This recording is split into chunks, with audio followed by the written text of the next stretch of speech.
It's the 2022 Sportage SUV, a new generation version of the Korean car maker's second most popular model after the Cerato. And look, boomerang LED lights. It's like this vehicle was designed exclusively for Australia. Possibly. Those striking LED daytime running lights form part of a bold new look for Kia's popular mid-sized SUV. If the design is potentially polarising, you can't blame Kia for wanting to stand out in a segment that is not only densely crowded, but features sales giants such as the Toyota RAV4, Mazda CX-5, Nissan X-Trail, and the Sportage's twin, the Hyundai Tucson. A new Tucson was released earlier in 2021, and the 5th generation Sportage follows with a move to a new N3 platform, and a jump in size to nearly 4.7 metres in length. Good and bad news on pricing and features. Bad news first. Pricing has increased by up to $2,410 across the range.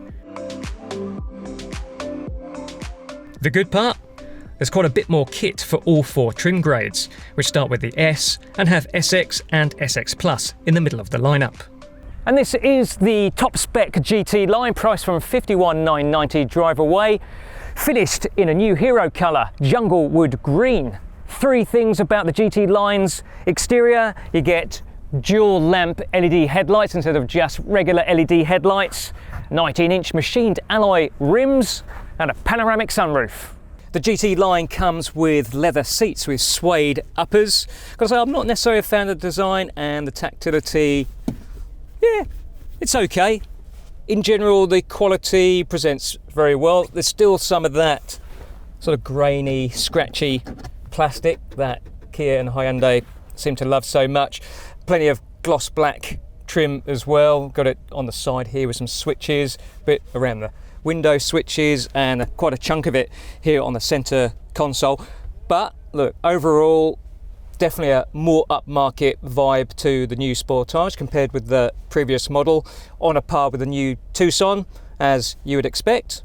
And look, even a nice little bit of wood effect finish here on the dash, and I do like the design of the air vents.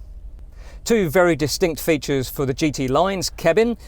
You've got a shift-by-wire transmission rotary dial here on the center console, where other models come with a conventional gear lever. Then ahead of you here, we've got this curved digital display, almost 25 inches across. Your left display is infotainment, and then the driver display ahead of you, which can be customizable with a couple of different layouts. Very good. But my favorite digital feature, this section here, you think is a digital climate control panel, don't you? Which it is. So you've got your dial here for changing cabin temperature on both sides. We can change the fan speed by pressing that. Sync for your dual zone, rear heater, front windscreen heater. But if I press this button here, it transforms into shortcuts for the infotainment system. So map, navigation, radio, media. Oh, Duran, that's not mine. That's somebody else's. Must be the wife's setup. And then you just press that fan symbol again, and it goes back to your climate control. I love it. And the infotainment system, it's, well, if you know from Hyundai and Kia, they've got a very good interface, very smart graphics, and finger response is very good. Home button, and there's Duran playing in the background. We better shut that off before we start getting charged $1 million.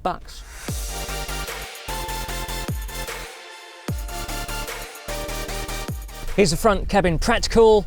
Well, front door pocket test. They could be wider. Front storage bin with a bit of lunch still left in there. Open storage area here on the center console, but also a couple of cup holders with a feature nicked from Volkswagen. Press a button, comes a grip for your coffee cup. And a place for your smartphone with this lidded section up here. Inductive charging tray as well, but standard only on the GT line, which is a bit annoying. We do get 12-volt socket, regular USB, and a USB-C. And of course a glove box. Yeah, bit average size. Right, I'm just going to get properly comfortable in this rear seat, take my jacket off. And there's a reason, because if you've seen these on the back of the front seat backs, you might think they're an iPad holder or something, but no, actually a coat hanger. Right, okay, what do we think of the space? So we have got a longer wheelbase, and absolutely 100% more legroom than you had in the previous Sportage.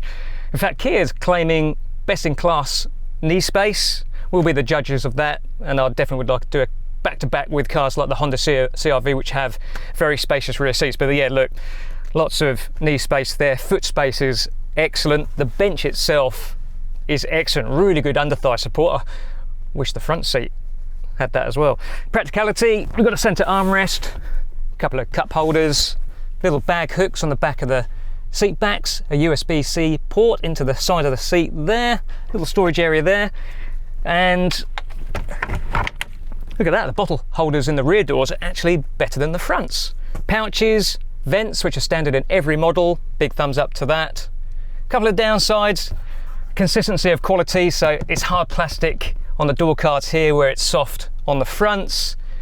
The wood effect here again, which I like, as well as the design of this door handle. That's a good rear seat though.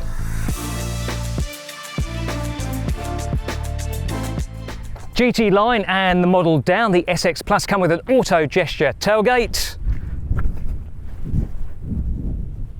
Well, I think it does. Isn't it the one that you kick under there? Yeah, okay, I can think of another gesture right now, but anyway, I'll just use the key fob for this. Hold the button down. There we go. Right, so bigger Sportage, funny enough, equals bigger boot, up by nearly 100 litres in fact over the old Sportage. 543 litres, much more competitive in the mid-size SUV segment now. Look at that, we've got a large holiday suitcase, bit dusty because funnily enough, I haven't been doing a lot of overseas travel lately. Backpack there, we're throwing another one. Yeah, look at that, loads of room. Practical touches, 12 volt socket over here, we've got a light, tie down points, and on all but the base model you get remote release levers for the 60/40 split fold rear seats, completely flat, fantastic, and under the boot floor, full size spare, hallelujah.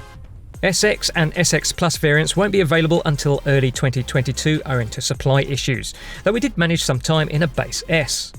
While the cloth seats look smart enough, there's quite a gap in the perception of quality between the entry and flagship Sportages. Harder plastics are more common, it misses out on the clever dual function panel, and it's debatable whether the different, less sophisticated digital driver display offered in S, SX and SX Plus grades looks classier than a nice pair of analogue dials.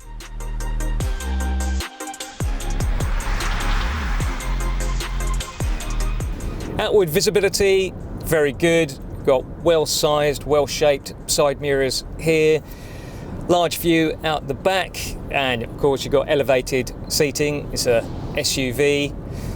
The GT line also comes with a nifty feature, the video feed blind spot system. So when I indicate like so, you then get a camera view of your blind spot area right behind there. I really like that feature. And of course, if you indicate left the other way, it then gives you the camera feed on the other side of the driver display. So that's excellent. Not so excellent is the seat comfort. Lateral support is fine, but I find that the cushion is a bit on the short side. It needs either to be longer or have a cushion extender.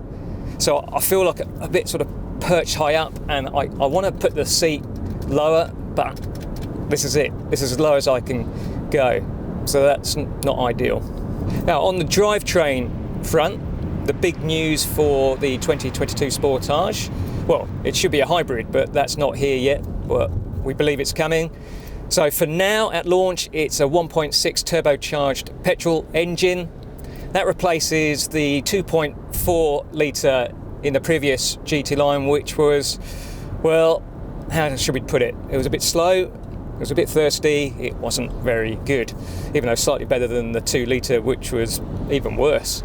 And it's still available in this model. So, but let's focus on the 1.6T because that's the engine we're driving today.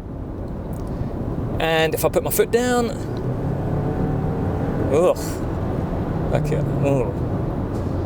doesn't sound very good. If you think about some of the other turbo petrol engines out there that have good performance and a good sound, well, there's the turbo petrol in the Ford Escape, the Mazda CX-5, the 2.5 litre, Volkswagen Tiguan 162 TSI, engine from the Golf GTI, all very good engines. So Yeah, this is it's an engine that gives this Sportage some decent performance, but yeah, it just doesn't sound very sporty or just very pleasant. So it's just one to really just drive around at a sort of casual manner, even though you've got paddle shift levers, but I wouldn't use those because that just goes down to a lower gear. Now, talking about pedals, the transmission that is teamed with the 1.6 turbo is a dual clutch auto, 7 speeds, so that's very different. You just got regular automatics with the diesel and the smaller petrol engine, and it's not a great auto, it's got to be said. It's very slow to respond to pushes of the throttle pedal, so I'm just slowing here for some traffic. Now it's taken off again, so okay, come on.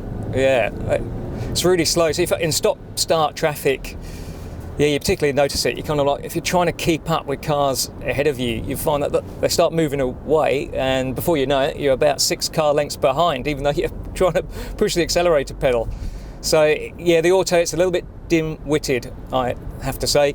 There is a sport mode, so the default is normal. So if I flick this switch, go into sport mode, so that lifts revs a little bit. Oh, yeah, it's still not the smoothest delivery, it's got to be said.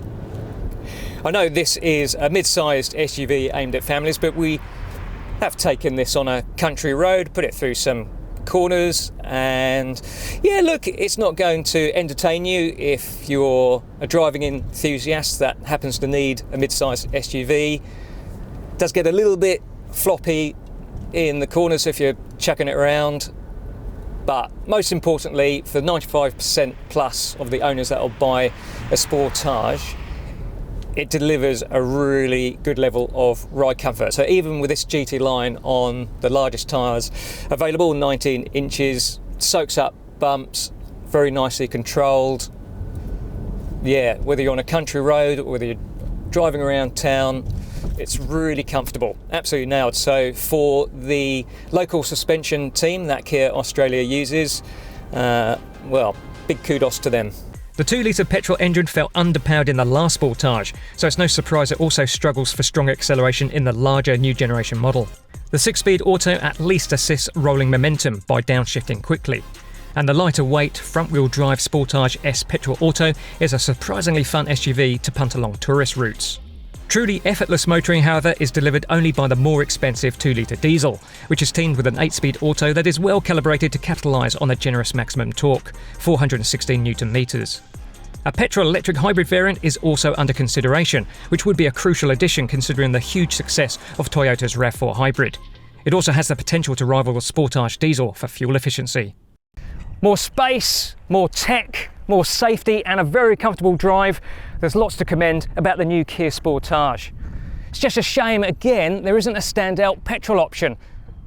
We're going to say go for the diesel, I guess, but you could wait for the hybrid. It is coming, we think. No, it is coming. It will come, and then the RAV4 will have something to worry about.